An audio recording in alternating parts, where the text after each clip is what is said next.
কথাকে গুলি করেছে প্রান্তিক জানতে পেরেই সিসিটিভি ফুটেজের ভিডিও প্রমাণ দেখিয়ে প্রান্তিককে পুলিশের হাতে তুলে দিল অগ্নি।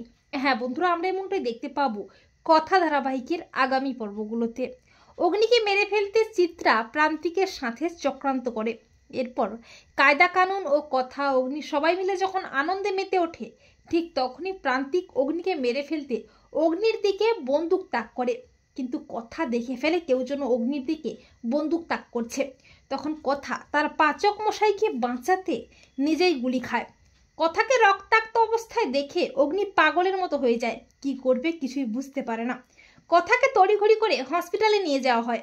কথার কন্ডিশন খারাপ হওয়ায় কথাকে আইসিইউতে ভর্তি করা হয়। অগ্নি বলে, কেউ আমাকে মারতে এসেছিল, কিন্তু কথা আমাকে বাঁচাতে নিজেই গুলিটা খেয়ে নেয়।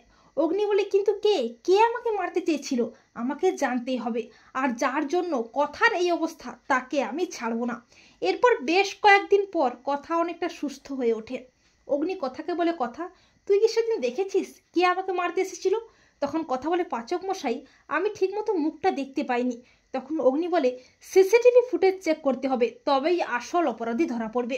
এই বলে অগ্নি প্রত্যয়কে বলে সিসিটিভি ফুটেজটা চেক করতে। সিসিটিভি ফুটেজে দেখা যায় প্রান্তিকে গুলিটা তাক করেছিল। এটা দেখে সবাই চমকে যায় আর অগ্নি প্রচণ্ড ক্ষেপে যায়। অগ্নি প্রান্তিকের বাড়িতে গিয়ে প্রান্তিককে হাতে নাতে ধরে বেদম ধলাই দেয়। অগ্নি বলে, প্রান্তিক তোর জন্য কথা মরতে বসেছিল, তোকে আমি ছাড়বো না, তোকে শেষ করে ফেলবো। এরপর অগ্নি সিসিটিভি ফুটেজের প্রমাণ সমেত প্রান্তিককে পুলিশের হাতে তুলে দেয়। তো বন্ধুরা, তোমরা এটাই চাও তো যে অগ্নি যেন সিসিটিভি ফুটেজের প্রমাণ দেখিয়ে প্রান্তিককে পুলিশের হাতে তুলে দেয়? কমেন্ট করে এক্ষুনি জানিয়ে দাও তোমাদের মতামতটি।